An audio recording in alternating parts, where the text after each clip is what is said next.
جس قوم کا جوان اچھا ہو گیا پوری دنیا اس قوم کو برائیوں سے ملوث نہیں کر سکتی، اور جس قوم کا جوان بگڑ گیا پوری دنیا اس قوم کی نیکیوں میں سنوار نہیں سکتی۔ اس لیے میں کہتا ہوں نوجوان اچھے ہو جائیں، اس لیے کہ نوجوان قوم کی ریڑھ کی ہڈی کی حیثیت رکھتے ہیں۔ ریڑھ کی ہڈی ٹیڑھی ہو جائے تو جسم سیدھا رہے گا کہ ٹیڑھا ہو جائے گا؟ قیمتی ہڈی ہے کہ نہیں ہے؟ بہت قیمتی ہڈی ہے۔ ریڑھ کی ہڈی اتنی قیمتی ہے کہ پورے جسم کا نظام اسی ہڈی پہ چل رہا ہے۔ اسی ہڈی کے ناطے ہم پوری طرح کھڑے ہو پا رہے ہیں، آرام سے زمین پر بیٹھ کر اٹھ پا رہے ہیں اور آرام سے کھڑے ہو کر بیٹھ پا رہے ہیں۔ یہ سارے نظام ریڑھ کی ہڈی کا ہے۔ سائیکالوجیکل ماہر نے کہا تھا قوم کا جوان ریڑھ کی ہڈی کی ایک حیثیت رکھتا ہے۔ آپ چند نوجوان یہاں بیٹھے ہو، آپ سب سے محبت کے ماحول میں گزارش کر کے جا رہا ہوں، آپ سب نیک بنو، اپنے ساتھیوں کو نیک بناؤ، نمازی بنو، اپنے ساتھیوں کو نمازی بناؤ، کوشش کرو آپ عزتوں کے لٹیرے نہ بنو، آپ روحوں کے پاسبان بنو، عزتوں کے نگہبان بنو، آپ روحوں کی محافظت کرو تاکہ دنیا جانے نبی کے غلاموں کا نوجوان طبقہ آپ روحوں کا ڈاکو لٹیرا نہیں ہوتا، یہ عزتوں کا پاسبان ہوتا ہے۔ کیا محمد بن قاسم کی تاریخ آپ بھول گئے؟ صرف عورتوں کی عزت کی حفاظت کرے محمد بن قاسم نے اپنی جوانی کو ہندوستان کے بہادروں کے حوالے کیا تھا اور پوری طرح جنگ کر کے دنیا کو بتا دیا کہ جان تو دی جا سکتی ہے مگر اسلام کو وقار کو پامال ہونے سے بچایا جا سکتا ہے، اپنی قوم کی ماں اور بہنوں اور بیٹیوں کی عزت لٹنے سے بچایا جا سکتا ہے۔ ایک جوان کی ذمہ داری یہی ہے کہ بیٹیوں ماں اور بہنوں کی عزت لٹنے نہ پائیں، اپنی جوانی کے ہزار جتن کر کے بھی ان کی آبرو کی حفاظت کرنا یہ ہمارا موروثی سیوا ہے جسے ہم نے وراثت میں پایا۔ آپ کو یاد ہوگا مجھے ایران کی ایک جنگ کا واقعہ یاد آتا ہے۔ آپ لوگ ڈسٹرب تو نہیں ہو رہے نا؟ ہاں آپ کے لیے میں تقریر کر رہا ہوں۔ دو نوجوان اگر اچھے ہو گئے تو میں سمجھوں گا میری تقریر کا سب سے بڑا نذرانہ ہے نوجوان کا اچھا ہو جانا۔ دو لڑکے بہتر ہو گئے، اپنی ذمہ داریاں محسوس کر لی، اپنے بڑوں کا احترام کرنے لگے اور چھوٹوں سے محبتوں کے ملنے میں کا سبق ان کو مل گیا تو میں سمجھوں گا میری ساری محنتوں کی قیمت وصول ہو گئی۔ اس لیے کہ تمام تر محنتیں صرف نوجوانوں کی اصلاح کے لیے اور اپنی قوم کی فکروں کو پاکیزگی سے سرشار کرنے کے لیے، اس لیے کہ بہرحال ہماری قوم کی فکر بڑی کھوٹی ہو گئی ہے، ہم بڑی پراگندگی کے شکار ہو گئے ہیں، اتنا الٹا پلٹا ہم سوچ لے رہے ہیں۔ ایسے ماحول میں ضرورت ہمارے نوجوان طبقہ بھی فکروں کی طہارتی خیرات بانٹ کر کے آپ کی سوچ کو زیادہ سے زیادہ اچھی بنانے کی کوشش کریں۔ اس فوج کے سپاہ سالار تھے خالد بن ولید۔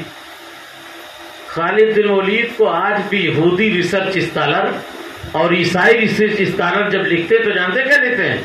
لکھتے ہیں کہ خالد بن ولید دراصل آدمی تھا ہی نہیں، آدمی کے روپ میں کوئی فرشتہ تھا، جہاں ہمارا وہ گمان نہیں پہنچتا وہاں خالد بن ولید پہنچ جاتا ہے۔ یہ لکھا تو ایک واقعہ میں نے پڑھا ہے کہ کئی جنگیں ہارنے کے بعد عیسائیوں نے اپنے قلعے میں ایک میٹنگ کیا، ایک طرف ان کا پادری بھی بیٹھا تھا اور دوسری طرف ان کا سپاہ سالار بھی بیٹھا تھا اور دونوں بیٹھے آپس میں اپنی قوم سے بات کر رہے تھے اور بات کرتے کرتے خالد بن ولید کا ذکر آ گیا۔ پادری کھڑا ہوا، کہا خالد بن ولید کیا ہے؟ آدمی کے لباس میں ایک فرشتہ ہے، جہاں ہماری سوچ نہیں پہنچ سکتی وہاں خالد بن ولید پہنچ جاتا ہے۔ ممکن ہے ہماری اس بھیڑ میں بھی کوئی خالد بن ولید کا آدمی موجود ہو۔ اور اس پر اتنا کہنے کے بعد پادری نے اعلان کر دیا کوئی مسلمان اس فوج میں ہو تو کہیں بھی کھڑا ہو جائے اور بتا دے کہ ہمارے اس مجمع میں مسلمان موجود ہے۔ اتفاق سے دبلا پتلا لمبی قد کا آدمی، موٹی موٹی بھویں، چہرہ باروب تھا، داڑھی گھنی تھی، مونچھ لمبی تھی، جسے دیکھ کر نہ جانے کتنے کو پیشاب خطا ہو جاتا۔ یہ فوراً کھڑے ہو گئے، کہا انا مسلم، میں مسلمان ہوں۔ پادری کی حیرت ہوئی، کہا اتنے بڑے مجمع میں عیسائیوں کے تمہیں آنے میں ڈر نہیں لگا؟ ذرا خالد ابن ولید کا جواب تو سنیے۔ فرماتے سنو، جو خدا سے ڈرتا ہے ساری خدائی اس سے ڈرتی ہے، وہ خدا سے ڈرتا ہے تو دنیا سے نہیں ڈرتا۔ میں خدا کا خوف رکھتا ہوں، اس کا نتیجہ ہے ساری دنیا مجھ سے خوف کھاتی ہے۔ پادری نے مجبور ہو کے پوچھا تم کون ہو؟ تو کھڑے ہونے والے نے کہا میں خالد ابن ولید ہوں۔ عیسائیوں نے محسوس کر لیا کہ واقعی یہ فرشتہ ہے جو انسان کے لباس میں ہے، سارے دروازے بند ہیں، آیا کہاں سے؟ اسی خالد بن ولید کا امتحان لیتے ہوئے ایک بار قلعہ کو فتح کرنے کے لیے کئی روز سے آپ نے محاصرہ کر رکھا تھا، اپنی ساری جنگی طاقت استعمال کر رہے تھے۔ پادری پریشان ہو گیا، قلعہ کے سارے لوگ عاجز ہو گئے،